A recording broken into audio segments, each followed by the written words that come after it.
BC సోదరులకి రావాల్సిన 27 సంక్షేమ కార్యక్రమాలు ఈ ప్రభుత్వం రద్దు చేసింది.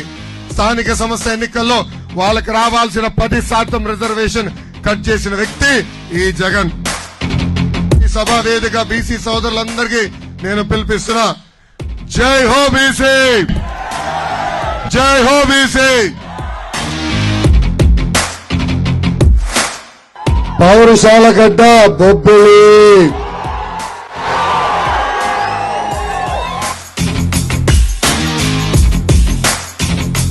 ఇక్కడ ఉన్న ప్రజల్ని కార్యకర్తల్ని కోరుతున్నాం, 2024లో తెలుగుదేశం జనసేన పార్టీ అభ్యర్థిని గెలిపించండి. పార్వతీపురంకి బైపాస్ రోడ్ వేసే బాధ్యత మేము తీసుకుంటాం. జంజావతి రిజర్వాయర్ పనులు పూర్తి చేస్తాం. ప్రతి ఇంటికి ఉచితంగా నీటి కుళాయి ద్వారా సురక్షితమైన తాగునీరు అందించే బాధ్యత తెలుగుదేశం జనసేన ప్రభుత్వం తీసుకుంటుంది.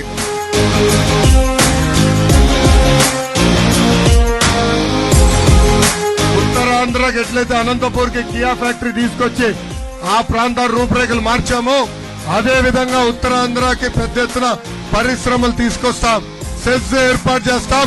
స్థానికులకే ఉద్యోగాలు కల్పించే బాధ్యత నేను వ్యక్తిగతంగా తీసుకుంటాను. ఉత్తరాంధ్రకి నేను హామీ ఇస్తున్నా, 2 నెలల్లో తెలుగుదేశం జనసేన ప్రభుత్వం వస్తుంది.